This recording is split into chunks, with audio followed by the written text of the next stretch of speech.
Olá, bem-vindo à nossa primeira aula da formação sobre PROCV. Nessa primeira aula vamos estar a falar sobre os fundamentos do PROCV e será de extrema relevância para quem já domina o PROCV, para fazer um refresh ou confirmação dos conhecimentos que detém sobre PROCV, ou então para aqueles que não sabem será um ponto de partida. Vamos então começar sem mais voltas. Eu tenho aqui esta tabela e pretendo fazer uma busca. Que função eu posso usar para fazer busca de uma informação que está numa tabela para trazer para outra tabela? De certeza que vocês já sabem que é a função procv, que em português é proc de procura e v na vertical. Então, como é que eu posso usar o procv para trazer o local de trabalho, por exemplo, do Mauro, para esta tabela, sendo que esta informação está aqui nesta tabela? Muito bem. A primeira coisa que eu recomendo antes de usar o PROCV é tentar procurar manualmente e ver o mecanismo que o teu cérebro, que o meu cérebro vai usar para trazer essa informação. Vamos então. Eu tenho aqui Mauro Rogério. Eu vou pegar o nome Marco Rogério e vou tentar olhar na base de dados. Marco Rogério, olha, está aqui no final com Mauro Rogério. Rogério, é isso, trabalha na Mutamba. Então eu podia simplesmente pegar, copiar, fazer Ctrl C e vir aqui fazer Ctrl V. Isso é lógico, mas numa base de dados que tenho muita informação, isso irá me cansar. Por isso, o uso da função procv é de extrema importância nestes casos, quando queremos fazer busca de informação. Uma vez que a nossa mente já sabe como procurar essa informação, agora sim eu posso usar o procv. Eu vou pôr igual procv. Para quem tem um computador em inglês, será VLOOKUP, que é a mesma coisa. Eu vou escrever aqui rapidamente, VLOOKUP.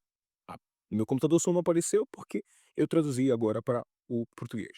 Vou pôr PROCV e, em vez de clicar nesse azul, é só clicar Tab e já abre parênteses por mim. A primeira coisa que temos de ter em conta nessa função é saber quais são os argumentos e para que serve cada um. Valor procurado é o primeiro argumento que vem. Como é que eu sei que é o primeiro argumento? Porque ele negritou valor procurado. Então, vamos ao valor procurado. Como é que eu consigo saber qual é o meu valor procurado? O truque é simples. Lembra do que eu falei no princípio? Antes de usar Procver, tenta com a tua mente procurar o valor, ou seja, tenta manualmente procurar o valor. O que nós fizemos para procurar esse valor? Nós olhamos para o Mauro e fomos procurar aqui na base de dados. Então, o valor que nós, ou seja, o nome que nós usamos para procurar foi Mauro, porque nós pegamos o nome, colocamos em nossa mente e viemos até aqui procurar. Está aqui, Mauro. Então, o valor procurado é aquele que eu uso na minha mente para ir procurar na base de dados. Então, tem aqui Marcos, é só dar um clique e já está o meu valor procurado. Muito bem. Depois disso, o que o Excel me pede? Pede-me ponto e vírgula. Ponto e vírgula. De seguida, o Excel me pergunta matriz tabela. Qual é a minha matriz tabela? É óbvio, e eu sei que tu já sabes, a matriz tabela é toda a minha base de dados. Mas, e atenção, mas a partir da coluna onde estão os nomes. Vou dizer de outra forma, a minha matriz tabela é toda a minha base de dados, mas a partir da coluna onde está o meu valor procurado. O meu valor procurado é o nome? Sim. Qual é a coluna onde estão os nomes? Esta coluna aqui. Então, a partir daqui será a minha base de dados para frente. A partir daqui para frente. Muito bem. Então, vou repetir. Base de dados, Ctrl Shift seta para baixo para selecionar e Ctrl Shift seta para a direita para selecionar a minha base de dados, ou então matriz tabela. O que o Excel me pede depois? Ponto e vírgula. Vou fazer um ponto e vírgula. Número índice coluna. O número índice coluna é a posição na base de dados onde está o valor que eu quero trazer. Por exemplo, eu quero trazer local de trabalho. Então, em que posição na base de dados, a partir da minha seleção, está isso? Eu vou contar. Não está na primeira. 2, sim, está na segunda. Então será o número 2. Simples assim.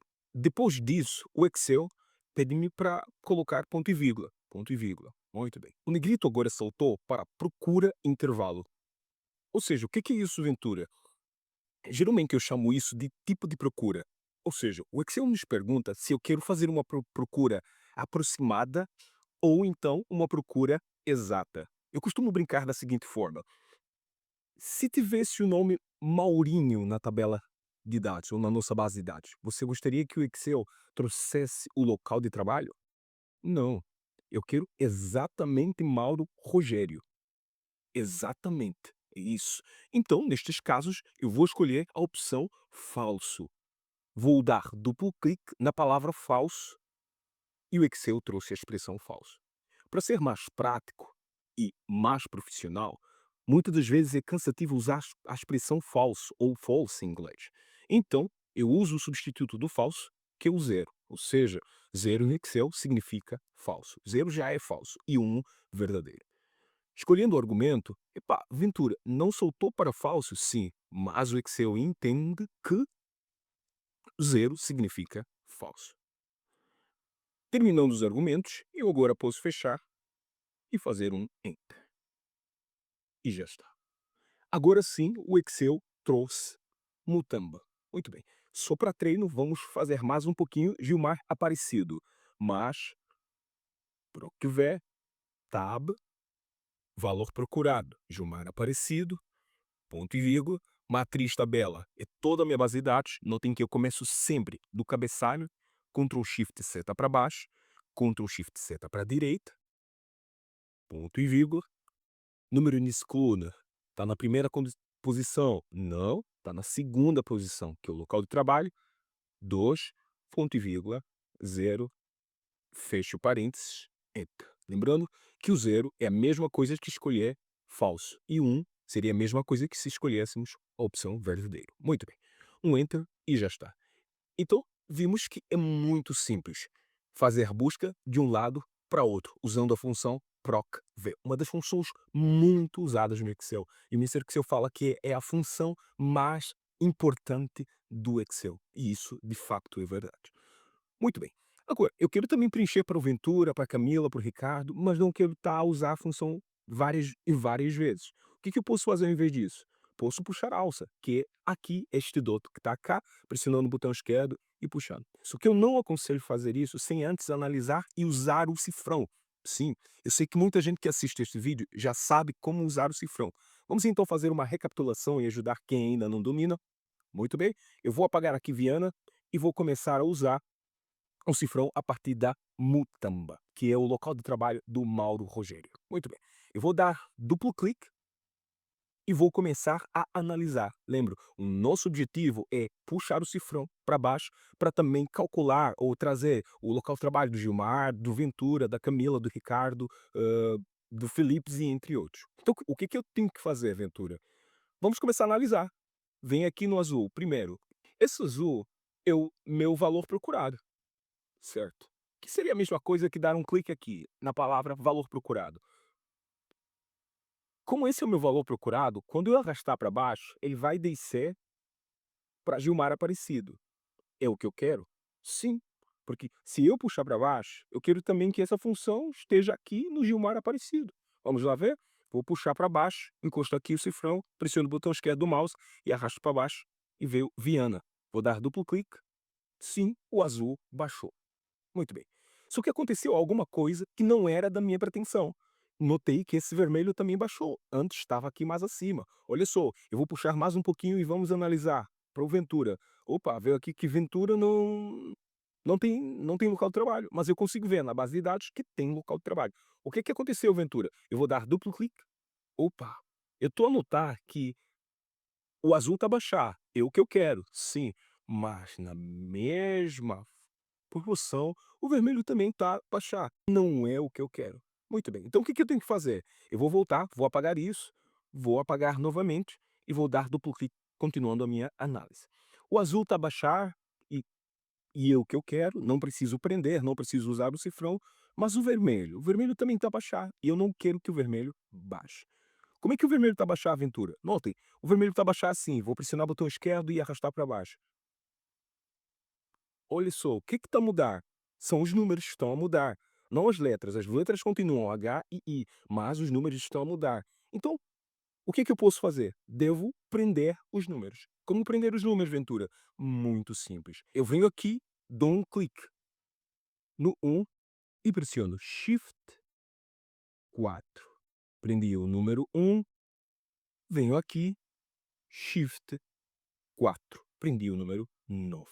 Muito bem. Eu também podia fazer da seguinte forma, vou voltar Ctrl Z só para voltar. Ao invés de prender assim, muito devagar, eu também podia fazer da seguinte forma. Vou apagar, clico aqui na palavra matriz e pressiono F4 uma vez, prendeu dos dois lados, não preciso prender dos dois lados, só preciso prender um lado, clico novamente em F4. Muito bem. Se no teu computador F4 não funcionar, podes combinar Fn e F4. Fn, F4. No meu já funcionou. Muito bom. Então vimos essas duas formas para prender o vermelho. Daqui a pouco vamos ver se isso funcionou. Muito bem. Vamos avançar um pouquinho. Número 2, eu não preciso prender, porque é uma constante e vai ser sempre 2. E o 0 também não preciso prender. Não é uma referência, é uma constante e vai ser sempre 0. Muito bem. Feito isso, posso clicar, fazer um Enter e agora sim arrastar para baixo. Vou arrastar, pressiono o botão esquerdo do mouse, vou pressionar aqui para estar mais visível, botão esquerdo do mouse e isso arrastar para baixo e já está. Muito bem. Vamos então aqui analisar se isso é verdade. Vou dar duplo clique. Sim, baixou, mas permaneceu. Vou fazer escape. Luanda, ok. Baixou para o Ventura, mas permaneceu. Quer dizer que usamos corretamente o cifrão. Muito bem. Ventura trabalha em Luanda? Deixa ver, Ventura Augusto, ok, está aqui. Luanda, trabalha em Luanda. Muito bem. Camila Rodrigues, pá, veio esse erro chamado ND. Mas por que que não? Por que Camila Rodrigues vem ND? Eu sei que você já sabe. E só para recapitular, Camila Rodrigues, eu acho que não está na base de dados. Eu acho. Vamos confirmar. Camila Rodrigues, Camila Rodrigues, Camila Rodrigues, Camila Rodrigues. Opa, não tá. Quer dizer que esse ND significa não disponível. Quer dizer que a Camila Rodrigues não faz parte da base de dados. Em inglês viria barra NA, que é non-available, não disponível. Muito bem. Também Rosana Souza também não está na base de dados, né? Consigo ver isso aqui. Então, esta é a função procver. Ao invés de copiarmos um por um, eu posso usar a função procver para fazer uma busca desta base de dados para esta base de dados. Antes de puxar a alça, temos que prender devidamente o intervalo. Não precisamos prender o azul, porque só estávamos a puxar para baixo. Prendemos o vermelho, que é a nossa base de dados, e lembrando, a base de dados sempre deve ser presa, ou seja, devemos sempre usar o cifrão na base de dados. Sempre e sempre ao usar o VLOOKUP ou PROCV.